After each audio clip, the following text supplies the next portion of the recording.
লাগবে কিন্তু কি করবো, ফিনিশিংটা তো ভালো আসবে তাই না? ঠিক আছে, ফিনিশিংটাই আসল। অনেক ভাবছি এখানে পেপার কাটিং আবার কেন রে বাবা। তো এখানে পেপার কাটিং করে নিয়েছি, তার কারণ আমি প্রথমে ফেব্রিকে কাটবো না, কারণ যদি ভুল হয়ে যায় তাহলে একটা খারাপ ব্যাপার আছে। তো প্রথমে পেপার কাটিং করে নিয়েছি, দেন এটাকে আয়রন করবো। চলো দেখতে থাকো। দেখছো আয়রন করার পর জিনিসটা কেমন একেবারে প্লেন হয়ে গেল।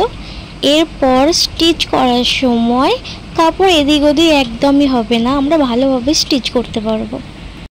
তো এই যে এটা আমরা হাতে কুঁচি দেবো, এই জন্য আমি কেটে নিয়েছি। আর এটা হচ্ছে মেন ফেব্রিক, আর এটা হচ্ছে ভিতরের অস্ত্র। আমার কাটা হয়ে গেছে, মেন ফেব্রিকটা কাটবো। চলো প্রথমে এই রাউন্ডটা করে নেবো।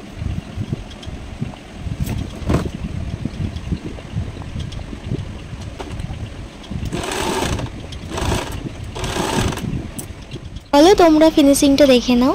তো এটা হচ্ছে চলি কাট, অনেকে এটা ব্রা কাটিং বা কাটোরি কাটও বলে। তো হাতে এরকম কুচি দিতে বলেছিল,